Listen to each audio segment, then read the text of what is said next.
لا حول ولا قوة إلا بالله العلي العظيم حسبنا الله ونعم المولى ونعم النصير بسم الله الرحمن الرحيم الحمد لله الذي هدانا لهذا وما كنا لنهتدي لولا أن هدانا الله لقد جاء رسول ربنا بالحق الصلاة والسلام على أشرف الأنبياء والمرسلين خاتم النبيين طه وياسين وسيدنا ونبينا حبيب قلوبنا طبيب نفوسنا ومولانا ومولى الثقلين جد الحسن والحسين أبي القاسم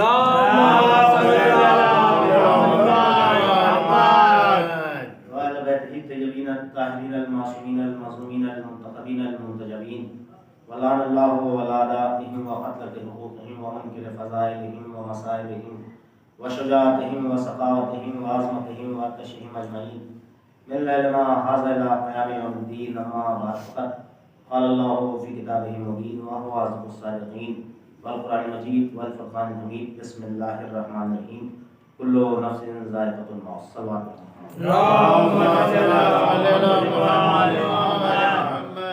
لائق گرامی قدر صاحبان اسم و فہم عزاداران سرکار سید الشہداء شرف حاصل ہوا کہ رسالہ ثواب کے حوالے سے اس مجلس کو خطاب کروں اور اس آیت کریمہ کو سرنامہ کلام قرار دیا جو مشہور ہمارا آیت ہے جس میں کسی طرح سے کسی کو گریز انکار اور حجت نہیں ہے. سب اس بات پر متفق ہیں کہ اللہ نے اپنی افضل ترین اور لارائب کتاب میں بیان فرمایا کہ ہر نفس کو موت کا ذائقہ چکھنا اور یہ وہ پیغام ہے کہ جس پر ساری کائنات متفق نظر آتی ہے. یوں تو دیکھا جائے تو ہر چیز میں اختلاف ہیں. آپ اگر عالم اسلام میں عقائد کے سلسلے میں گفتگو کریں تو بھی اختلاف نظر آئیں گے, عمل کے سلسلے میں گفتگو کریں تو بھی طرح طرح کے اختلافات نظر آئیں گے, جبکہ عمل یا عقائد کوئی اختلاف کی چیز نہیں ہے یہ ساری چیزیں اتحاد کی, لیکن ہر شخص اپنی پسند کے مطابق بات کو بیان کر رہا ہے, لہٰذا اختلاف کی بنیاد ہو رہی ہے. اگر آپ نماز کے حوالے سے گفتگو کریں تو امت مسلمہ میں اختلاف ہے, ہر فرقہ اپنے انداز میں نماز پڑھ رہا ہے, جبکہ کہنا سب کا یہ ہے کہ پیغمبر خدا نے کہا کہ جیسا مجھے پڑھتے دیکھنا ویسا پڑھنا. ایسا نہیں کہ اس بات سے اور اس حدیث سے لوگوں کا انکار ہے, نہیں, اس حدیث پر لوگوں کا یقین ہے کہ پیغمبر خدا نے کہا کہ جیسا مجھے پڑھتا پانا ویسا پڑھنا, مگر اس کے باوجود بھی اختلاف ہے. اس لیے چونکہ نہ دیکھنے والوں کی لوگوں نے پیروی کی, دیکھنے والوں کو چھوڑ دیا. درود پڑھے محمد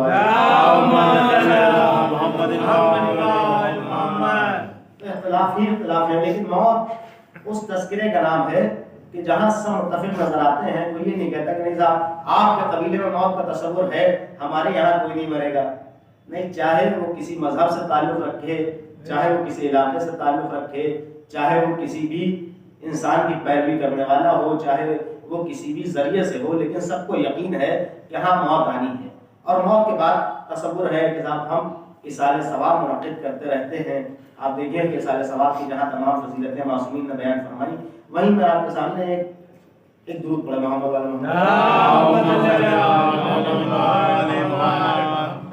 اقوال معصومین کی روشنی میں اصال ثواب کا ایک بڑا فیض بیان کروں کہ آپ دیکھیں کہ صرف اور صرف اصال ثواب سے مرنے والے کو فیض نہیں ہے. ایسا نہیں ہے کہ جو چلا گیا اصال ثواب ہوگا صرف اس کا فائدہ ہے, اور جو ذکر میں شریک ہو رہے ہیں اور جو اصال ثواب کے لیے آ رہے ہیں, چاہے وہ تشییع جنازہ میں آ رہے ہوں, چاہے مجلس سرکار سید الشہداء میں آ رہا ہوں, ان کا کوئی فائدہ نہیں, بلکہ اقوال معصومین کی روشنی میں امام نے ارشاد فرمایا کہ جو اصال ثواب میں شریک ہوتا ہے اللہ اس کے دل میں رحم پیدا کر دیتا ہے. اللہ اس کے دل میں رحم پیدا کر دیتا ہے, اور رحم کا کمال یہ ہے کہ جو قومیں اصال ثواب میں شریک ہوتی ہیں ان کے یہاں کوئی دہشت گرد نہیں پایا جاتا.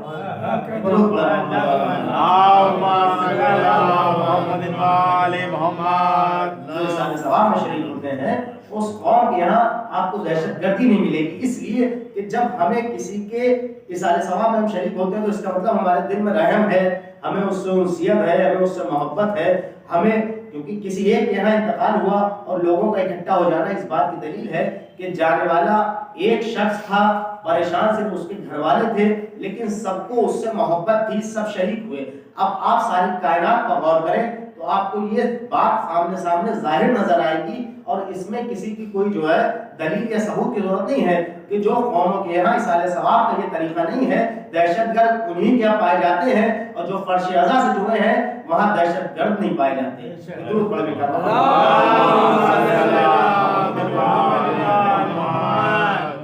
محترم، اصال ثواب کی بڑی عظمت ہے، اصال ثواب کی بڑی اہمیت ہے۔ میں نے بارہا اس بات کو دہرایا کہ جب اصال ثواب ہوتا ہے تو روح خوش ہو کے جاتی ہے کہ ہمارے پسماندگان نے ہمیں یاد فرمایا، ہمارے عزیز و اقارب نے ہمیں یاد رکھا، ہمیں فراموش نہیں کیا۔ اس کا فائدہ یہ ہوتا ہے کہ روح بارگاہ پروردگار میں دعا کرتی ہے کہ پروردگارا انہی نے مجھے یاد رکھا، تو اپنی رحمتوں میں انہیں یاد رکھنا۔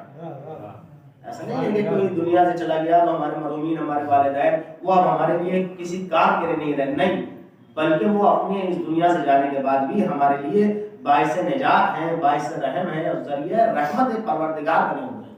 لیکن آپ دیکھیں کہ موت کا تصور اور موت کا تذکرہ اور موت کا ذکر جب ہوتا ہے تو ایسا لگتا ہے کہ جیسے ہر انسان کو موت سے فراری کی عادت ہے، لوگ بھاگتے ہوئے نظر آتے ہیں، جبکہ بارہا قرآن مجید میں اس بات کا تذکرہ ہے کہ کوئی کتنا بھی بھاگنا چاہے موت سے فرار نہیں ہو سکتا۔ اور موت تو وہ ہے کہ اگر درمیان سے تصور موت ہٹ جائے تو پھر ایک دوسرے کی محبت بھی ختم ہو جائے۔ نہ بیٹا باپ کو یاد رکھے، نہ باپ بیٹے کو یاد رکھے، نہ بہن کو بھائی کا خیال ہو، نہ بھائی کو ماں کا خیال ہو۔ یہ سارے محبتیں بھی اسی لیے ہیں چونکہ درمیان میں موت کا تصور ہے۔ اگر موت درمیان میں نہ ہو تو پھر ہماری محبتیں بھی تمام ہو جائیں۔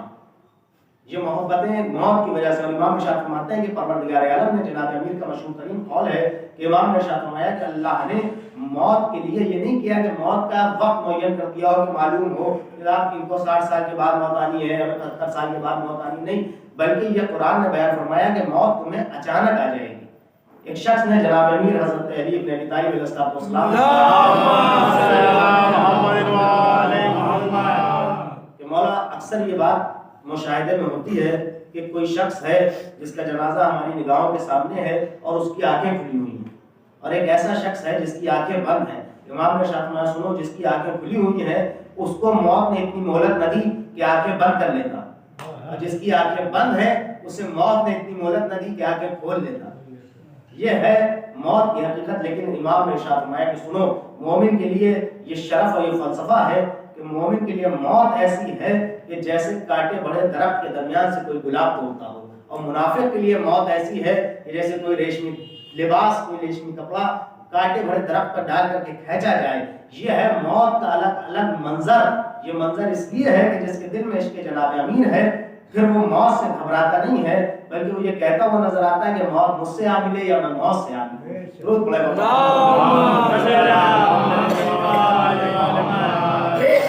موت وہ ہے جس کے لیے علماء کرام نے ارشاد فرمایا کہ موت ایسا نہیں ہے کہ موت خاتمہ حیات کا نام ہے، نہیں، موت آغاز حیات کا نام ہے۔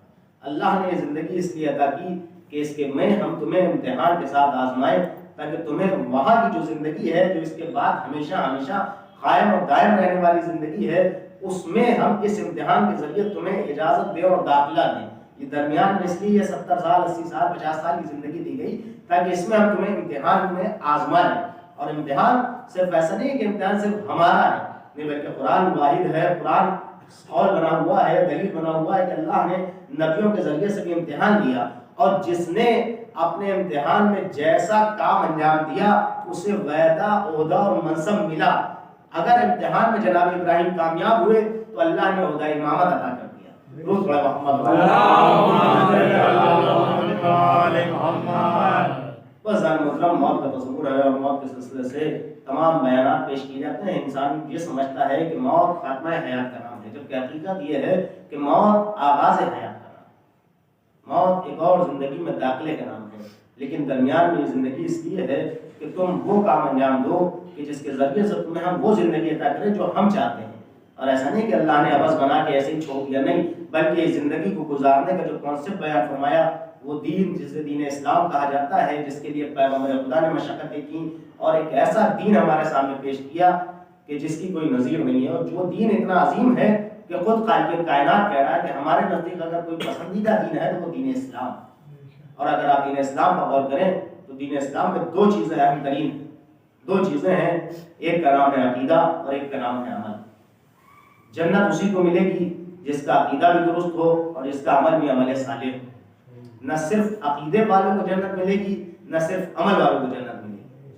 جنت اسی کو ملے گی جس کا عقیدہ بھی درست ہو اور جس کا عمل بھی درست ہو. اور ظالم محترم یہ بات بارہا بیان ہوتی ہے کہ عقیدہ بہتر ہوتا ہے فضائل آل محمد سے اور عمل بہتر ہوتا ہے قرآن کی تبلیغات کے ذریعے سے.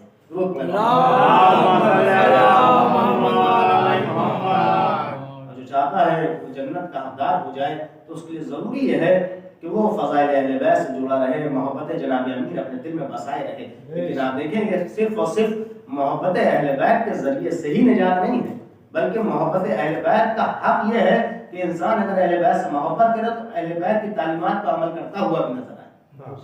ایسا نہیں کہ ہم زبانی دعویٰ کرتے رہیں کہ ہم امام حسین کے ماننے والے ہیں اور مصلیوں سے دوری ہو، ہم امام حسین کے ماننے والے ہوں اور نماز روزے سے کوئی رشتہ نہ ہو، ہم کہیں کہ ہم جناب امیر کے ماننے والے ہیں اور اپنے پڑوسی کے حقوق کو ادا نہ کریں. کہ یہ صرف باتیں بیان کرنے کی نہیں ہیں بلکہ یہ ساری چیزیں عمل کرنے کی، کیونکہ یہ وہ دین ہے جس میں برابری بیان کی گئی. دین اسلام ہی صرف وہ مذہب ہے جس میں جتنے حقوق بیان کیے گئے اتنے حقوق کسی مذہب میں بیان نہیں کیے گئے، بلکہ حق یہ ہے کہ خود قرآن مجید نے کہا کہ حل جزاء الاحسان الا الاحسان. اگر تم پر کسی نے احسان کیا تو لازم ہے کہ تم اس کا بدلہ احسان کے ذریعے سے ادا کرو. درود پڑھے گا محمد. اور ہم پر جتنا احسان ہمارے والدین کا ہوتا ہے اتنا کسی کا نہیں. والدین کا احسان جتنا ہے اتنا کسی کا نہیں. ہمارا روم والدین کے احسان کا قرض دار ہے.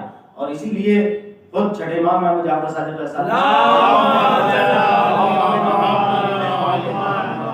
کہ جب تم اپنے دل میں ہم اہل بیت کی محبت کی ٹھنڈک محسوس کرو.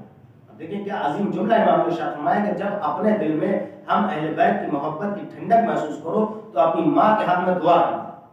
اپنی ماں کے حق میں دعا کر دینا یہ اس بات کی دلیل ہے کہ ہمارے پاس یہ جو ولایت جناب امیر ہے، ہمارے دل میں جو محبت اہل بیت ہے، یہ بھی ہمارا اپنا ذاتی کمال نہیں ہے، اس میں بھی ہمارے والدین شامل ہیں، اس میں بھی ہماری ماں کا شیر اور ہماری ماں کا کمال شامل ہے جس کی وجہ سے ہم اہل بیت کے محب ہیں. اگر ہمارے والدین ہمارے دلوں میں اہل بیت کی محبت نہ بڑھتے تو پھر ہم آج اس دین اسلام پر عمل کرنے والے اور اپنے آپ کو فخر سے مسلمان کہنے والے محمد.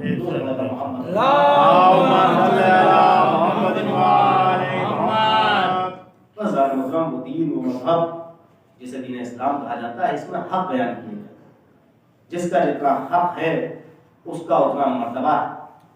اور آپ دیکھیں کہ دین اسلام میں پروردگار عالم قرآن مجید کے ذریعے سے پیغام دے رہا ہے کہ اگر کسی نے تمہارے ساتھ ذرہ برابر بھی نیکی کی اور تمہارے ساتھ ذرہ برابر بھی احسان کیا تو تم یاد رکھو تمہیں اس کا بدلہ احسان کے ذریعے سے ادا کرنا ہے. اب اگر آپ دین اسلام کو مشاہدہ کریں تو جتنے احسان آل محمد کے ہیں اتنے احسان کسی کے ہیں ہی نہیں.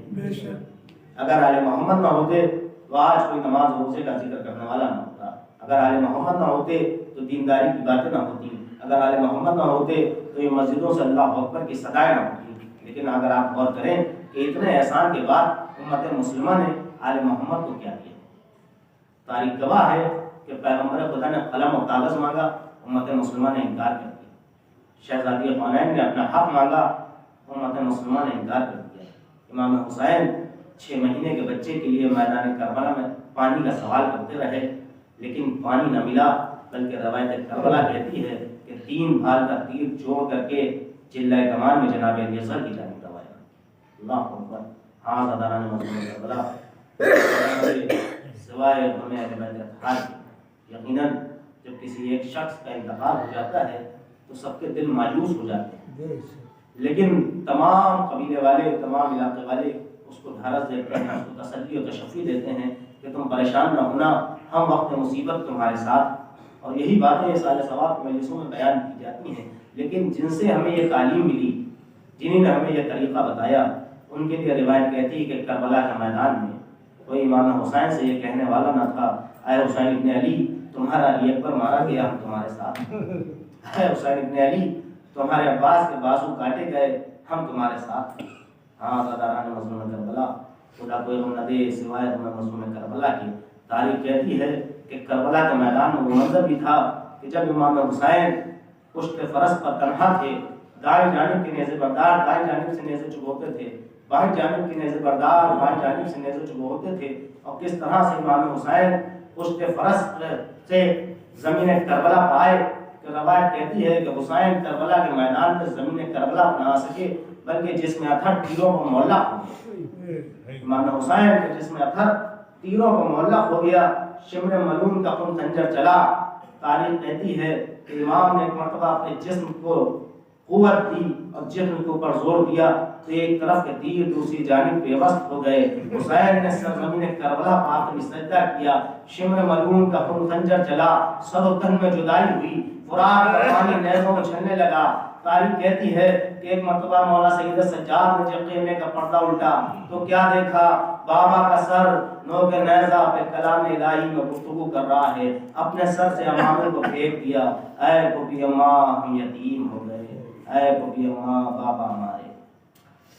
اللہ رحمۃ اللہ علیہ سیال الذی یطمع الجنہ انا للہ و انا الیہ راجعون رضن بقضائہ تسلیما۔ مارغات جو واسطہ محمد محمد کا ہماری عبادت کو قبول فرما، اس مجلس کا ذکر محمد محمد کے صدقے میں مرحومین کو پہنچے، مرحومین کے درجات کو بلند فرما، شان اقرار کی جان مال عزت آبرو ناموس کی حفاظت فرما، جو بیمار ہیں ہمیں شفا کاملہ عطا فرما، جو بے روزگار ہیں ہمیں برسر رزق کرو، مراجع کرام اور ماہ حقہ کی حفاظت فرما، امام ناصر کے ظہور میں تاجیل عطا فرما، ہمیں صدای پناہ امام کے ناصرین میں شمار تقبل منا انک انت السمیع العلیم۔ گزارش ایک مرتبہ سورہ ہم شہنشاہ حسین ابن عابد علی سورہ اخلاص کی رات مرحوم شہنشاہ حسین ابن عابد علی کو اسلام